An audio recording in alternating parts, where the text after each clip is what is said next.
मोड़वा प्रखंड अंतर्गत बनबीरा पंचायत के मुखिया सह मुखिया प्रखंड संघ अध्यक्ष हमारे साथ हैं नारायण शर्मा जी, और हम इनसे जानते हैं कि लगभग 2 सालों का सफ़र इन्होंने तय किया है।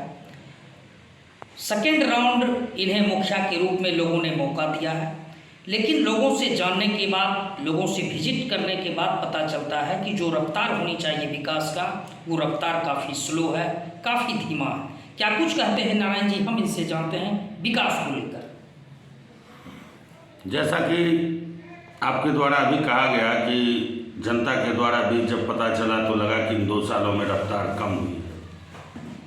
ये रफ्तार पंचायत के लिए कम होना, पूरे बिहार की मैं बात करता हूँ, समस्तीपुर ज़िले की बात करता हूँ, पूरे समस्तीपुर ज़िला में यही स्थिति है। क्योंकि 2016 से 21 का जो सेशन चला, जो पंचायतों में काम हुई, हर एक पंचायत में, पूरे बिहार की मैं बात करता हूँ, वो युद्ध स्तर पर काम हुआ। लेकिन सरकार की ये दोहरा नीति, कभी पंचायतों को फंड देना, कभी नहीं देना। आज आप देख लीजिए 23-24 का पैसा जो सत्र खत्म होने जा रहा है, अभी तक वो पैसा पंचायतों को नहीं मिला, और वो कहीं कहा जाता है ऑटो रिसीट हुआ या नहीं हुआ।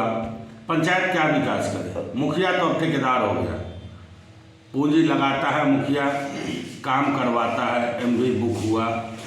आज मैं बनबीरा पंचायत की बात कर रहा हूँ। मैंने 15वें वित्त से WPU का निर्माण किया। आज 6 महीना हो गया निर्माण किया हुआ, लेकिन आज तक उसका पेमेंट पंचायत को नहीं मिला। जब PFMS पर आप देख रहे हैं कि फलाना काम हो गया है, तो उसका पैसा तो आप भेज दीजिए पंचायत को, ताकि वो जो काम हुआ उसका पेमेंट हो सके, अगला काम फिर समय शुरू हो सके। आप कहते हैं कि पंचायतों में क्या है, सबसे ज़्यादा है पब्लिक ट्रांसपोर्टेशन की दिक्कत। शहर में तो नगर पालिका के तहत काम हो जाता है, पंचायतों में कोई टोला यहाँ बसा हुआ है, अभी परिवार बढ़ा कहीं और जा कर के बसा, वहाँ रास्ता की दिक्कत होती है। अभी दिया गया है ग्राम पंचायत, PCC नहीं बना सकता है, किसी में पंचायत में नहीं कर सकता है, तो क्या करेगा ग्राम पंचायत? आप शिक्षा की बात कर रहे हैं, हर एक स्कूल में जहाँ भी जाइए, अभी कुछ दिन हाल ही में शिक्षा का स्तर बेहतर हुआ। हम लोग जब जाते थे शिक्षा स्कूल में और पूछते थे मास्टर साहब बच्चे लोग को भोजन ढंग से नहीं मिल रहा है, तो कहते थे यार मुखिया जी आ गए कमीशन लेने के लिए। यही सब समस्या है, और सरकार से मैं बार बार यही कहना चाहूँगा कि अभी जो मुखिया संघ, पूरे प्रदेश मुखिया संघ जो मांग कर रही है अपनी 19 सूत्री मांगों को, इसको अगर सरकार पंचायत को दे दे, उसका अधिकार दे दे, तब देखिए फिर विकास का दौर कैसे शुरू होता है।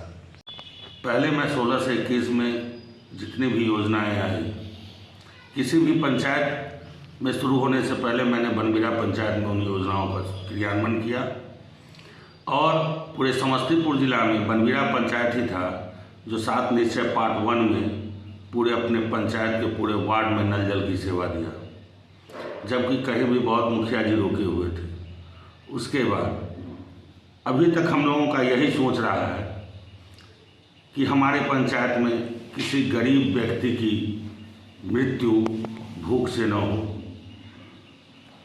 किसी की बेटी की शादी पैसे के कारण न रुके, या हमारे पंचायत के कोई बुजुर्ग या कोई बीमार पड़े, तो हमारी पहली प्राथमिकता होती है कि उनको स्वास्थ्य पर ध्यान दिलाना और स्वास्थ्य से जुड़ी हर एक समस्याओं को दूर करना, ये मेरा पहला प्राथमिकता है। और जहाँ तक कि अभी लग रहा है कि मेरे पंचायत में पब्लिक ट्रांसपोर्टेशन की बात हो, तो 2-4 जगह ही बचा हुआ है, जो कि मतलब रैयती ज़मीन होने के कारण वहाँ पर सड़क नहीं बन रही है। देश के आज़ादी का 75-76 साल हो गया, लेकिन हमारे पंचायत में 3-4 टोला ऐसे हैं जो अभी भी गुलामों की ज़िंदगी जी रहे हैं, लेकिन अभी तक रास्ता नहीं बन पाया। हम लोग बहुत अधिक प्रयास किए, DM साहब, मुख्यमंत्री साहब, SDO साहब सभी के यहाँ जाते हैं और कहते हैं, तो लोग कहते हैं रैयती ज़मीन है, हम क्या करें? तो सरकार एक नीति निकालती है कि संपर्क पथ का निर्माण किया जाए। और हम लोग जब देते हैं तो उस पर कोई विचार नहीं होता है।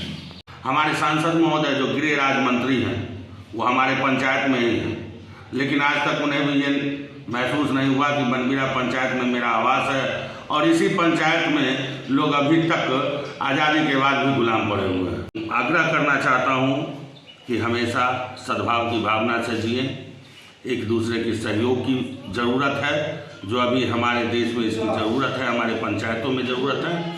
सहयोग की भावना से जिए और स्वस्थ रहें, स्वच्छ रहें, यही हमारी